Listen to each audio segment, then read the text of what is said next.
स्वच्छ बगीचा देख करके, जहां भगवत आराधना के लिए सुपाश है, ऐसा संत जनों ने देखा। एकांत स्थल है, लताएं हैं, स्वच्छ स्थल है, आज की रात्रि यहीं व्यतीत की जाए, ठाकुर जी विराजमान किए जाए और आज यहीं आरती पूजा और भगवत आराधना हो। आज ठाकुर इस बगीचे में शयन करेंगे। बगीचा है वैश्या का, न जाने कौन से गुण पर दया निधि रिझ जाते हैं। तो कैसा सौभाग्य मिला। भगवत अनुरागी जन किसी भी संबंध से तुम्हारी वस्तु को, तुम्हारे किसी भी तरह कोई भी जो तुमसे संबंध रखती हो वो स्वीकार कर ले। वस्तु, स्थान, कुछ भी, जल, भोजन, कुछ भी, निश्चित परम मंगल, निश्चित परम मंगल। ठाकुर जी विराजमान किए गए, संध्या आरती हुई, शंख घंटा मृदंग बज रहे हैं, जय हो जय हो जय हो, कीर्तन ध्वनि हुई। वैश्या को सुनाई दी कि आज मेरे बगीचे में ये मंगल में भगवान नाम की जय जयकार हो रही है, ये भगवान नाम कीर्तन हो रहा है। और बाहर निकली तो देखा सब हंस विराजमान है। हंस कौन है? ये संत जन हंस है। जड़ चेतन गुण दोषमय विश्व कीन करतार, संत हंस गुण गाए पे परिहरि वारि विकार। विकार रूपी जल का त्याग करके भगवत अनुराग रूपी रस में डूबे हुए ये महापुरुष संत जन है। संत जन, ये जगत गुण दोषों से युक्त है। दोष रूपी पानी का त्याग करके गुण रूपी दुग्ध को स्वीकार करने वाले हंस हैं। जैसे पानी और दूध मिला दे तो हंस का ही ये एक महामहिमा में गुण है कि वो जल का त्याग कर देता है और दुग्ध का पान कर लेता है। ऐसे संत रूपी हंस सब जगह भगवत भाव से अपने आराध्य देव का चिंतन करते हुए निर्विकार स्थिति को प्राप्त होते। किसी के दोष दर्शन से युक्त होकर चित्त में किसी प्रकार का भगवत विस्मरण जनित विक्षेप वो सहन नहीं करते, इसीलिए वो हंस उनको कहा गया। वैश्या ने देखा कि एक से एक भगवत प्रेमी महात्मा विराजमान है, जो भगवान नाम कीर्तन भगवत लीला गायन में मगन रहते हैं। अहो भाग्य! दर्शन मात्र से उसको रोमांच हो गया। मेरे नीचता की हद है। ये है संत दर्शन का परिणाम। देखते ही अपने दोषों का हृदय में पश्चाताप होने लगे, जिसके दर्शन से अपना हृदय व्यर्थ लगने लगे, जिसके दर्शन से भगवत प्राप्ति के लिए उत्साह बढ़ने लगे, जिसके दर्शन से मानी हुई अहमता ममता का परिवर्तन होने लगे, समझ लो आज साधु समागम हो गया। संत की पहचान, जिसके दर्शन से भगवत स्मृति जागृत हो जाए, जिसके दर्शन से भोगों से वैराग्य होने लगे, जिसके दर्शन से हमारे हृदय में पश्चाताप की अग्नि जल जाए, जिसके दर्शन से मुमुक्षुता जागृत हो जाए, भगवत मिलन के लिए तड़पन होने लगे, हाय हाय मच जाए मेरा जीवन व्यर्थ गया, अब तो मैं सर्वस्व त्याग करके निरंतर हरि भजन करूं, ऐसी कृपा हो जाए। यह है संत दर्शन का फल। संस्कृति करांता, उसके हृदय में एक तरफ बड़ा उमगन है, एक तरफ बड़ा पश्चाताप है। जहां ये संत जन जानेंगे कि ये वैश्या है तो ऐसा न हो कि आसन उठा के चल दे। मेरे दरवाजे के बगीचे में संत जन आए हैं, कैसे स्वागत करूं? मेरे हाथ का तो जल भी नहीं पिएंगे। छल से मैं सेवा कर नहीं सकती, बताना पड़ेगा मैं वैश्या हूं। जी ही बताऊंगी वैश्या है तो वस्तु लेने की बात क्या है, सब उठ के चल देंगे। हाय दुर्भाग्य! फिर भी एक उत्साह अंदर हृदय में हुआ। संत जन आए, अब जैसा भी हो मुझे इनकी सेवा करनी चाहिए। मेरे द्वारा जल भोजन तो स्वीकार नहीं करेंगे क्योंकि मैं नीच हूं। ये रिझाने वाली बात। अपने में बहुत नीचता का अनुभव करके जो संत या भगवंत की तरफ कदम बढ़ाता है, प्रभु उसको हृदय से लगा लेते हैं। ध्यान रखना, भजन का रंग अगर हृदय में चढ़ाना है तो तृणादपि सुनीचेन तरोरु सहि सुनना, अमानिना मान देनो कीर्तनीया सदा हरि। अगर वृंदावन के प्रेम रहस्य में प्रवेश पाना है तो तज के सब अभिमान, तृणते नीचो आपको जाने सोई जान। देख लीजिए, शास्त्र रूपी दर्पण में देख लीजिए, सत्संग रूपी दर्पण में देख लीजिए आप कितने सुंदर हैं। एकांत में तो हम अहंकार कर सकते हैं कि हम बहुत अच्छे साधक हैं, जैसे कोई अपने रूप का गर्व करे, लेकिन दर्पण के सामने जाते ही असलियत आ जाती है, मैं कितना सुंदर हूं, हमें ही दिखाई देने लगता है। ऐसे ही सत्संग दर्पण है, शास्त्र दर्पण है।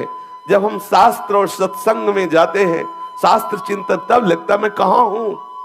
जब महापुरुषों के चरित्र सुनते हैं, उनका त्याग देखते हैं, उनका अनुराग देखते हैं, उनका समर्पण देखते हैं, तो सब का सब अहम धुल जाता है, मैं कहां हूं इनके सामने।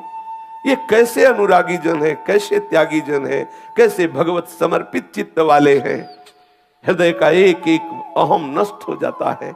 जो नाना प्रकार के गुणादि, रूपादि, कुल आदि, विद्यादि, साधन आदि का अहंकार है, इन महापुरुषों के चरित्र सुनने से, इनके दर्शन से, हाँ, हमारा हृदय एकदम निर्मल हो जाता है। तभी उसे भगवत चरणारविंद के अनुराग मार्ग में प्रवेश होता है। जब तक अहम नहीं जाता तब तक प्रभु प्रसन्न नहीं होते। ये बैठा लीजिए हृदय में। दैन्यता यही दरबार दीन को आदर। इसका कदम ही बढ़ा दैन्यता से वैश्या के, मैं बहुत नीच हूं, मलिन स्वभाव वाली, क्या प्रभु मुझे स्वीकार करेंगे? क्या ये भगवत प्रेमी महात्मा जन मेरा परिचय सुनते ही ऐसा तो नहीं कि उठ के चल दे। वो हृदय से प्रभु से प्रार्थना करती कि प्रभु, यद्यपि मैं प्रार्थना करने योग्य भी नहीं हूं, कैसे आपको रिझाऊं, कैसे आपसे विनय करूं, पर प्रभु कहीं ऐसा ना हो कि ये जो महासौभाग्य आपने दिया, मेरा परिचय जानते ही संत जन उठ के चल दे कि अरे तो वैश्या का बगीचा है।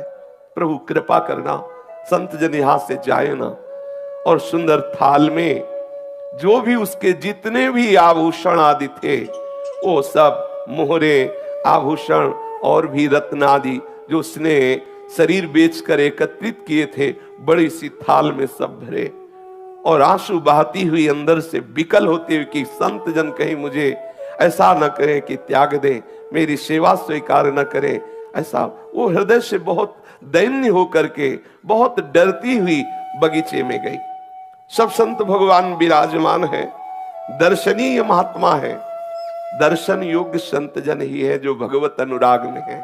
सच्ची मानिए, इनके दर्शन मात्र से अंत, जो तीर्थों को तीर्थत्व प्रदान करने वाले हैं, ऐसे महापुरुषों के दर्शन मात्र से हृदय पवित्र होता है। दर्शन किया, आह्लाद हो रहा है, एक एक कदम धीरे धीरे वो बढ़ा रही है। दैन्यता भी है, संकोच भी है, डर भी है, उत्साह भी है। उत्साह है, अहो भाग्य, आज संत पधारे हैं, आज संतों की करुणा मिलेगी। डर है कहीं परिचय जान करके ये हमें त्याग न दे। नजदीक गई, वो थाल रखी, प्रणाम किया, आंसू बहाते हुए एक कोने में खड़ी हो गई।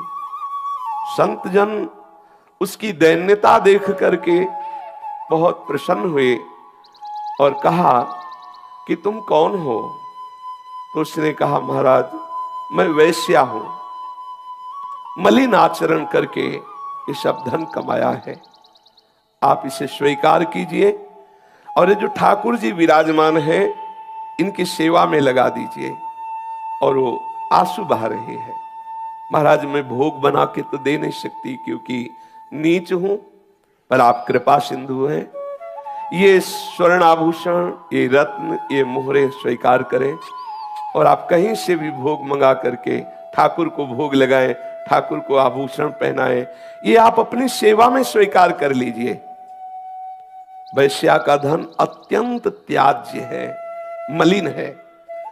जो ऐसे अन्न को स्वीकार करता है उसकी बुद्धि निश्चित मलिन हो जाती है, निश्चित। इसलिए वैश्यादि का जो अन्न है वो बहुत ही निषेध माना गया है।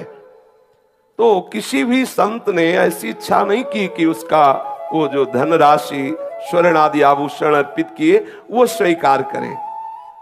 अब वैश्या के आंसू चल रहे हैं और वो भावपूर्वक हाथ जोड़े हुए कह रही है कि प्रभु, आप इसको स्वीकार कर लीजिए। ये भेंट मोहरे अगर ये आप स्वीकार कर लेंगे तो हम समझेंगे हमारा जीवन धन्य हो गया। तब महंत जी ने कहा कि ये हम लोग तो स्वीकार नहीं कर सकते, क्योंकि हम लोगों की एक पद्धति है, अर्थात वैष्णव जनों की पद्धति है, राजा का अन्न, हरि विमुख का अन्न, पाप आचरण करने वाले का, वैश्या का, श्राद्ध का, विवाह का, ये सब जो मरण उत्सव आदि है, ये सब नहीं पाना चाहिए। वैष्णव जनों को यहाँ का भोग नहीं पाना चाहिए, क्योंकि वो भजन की हानि करने वाला है। तुम ऐसा कर सकती हो कि ये समस्त संपत्ति को बेच करके ठाकुर जी का एक सुंदर मुकुट तैयार करो और श्री रंगनाथ जी को मुकुट धारण करा दो, तुम्हारा मंगल हो जाएगा। संत जनों ने ये निर्णय किया कि ये जो तुम्हारे पास धनराशि है इसे बेच दो, भगवान श्री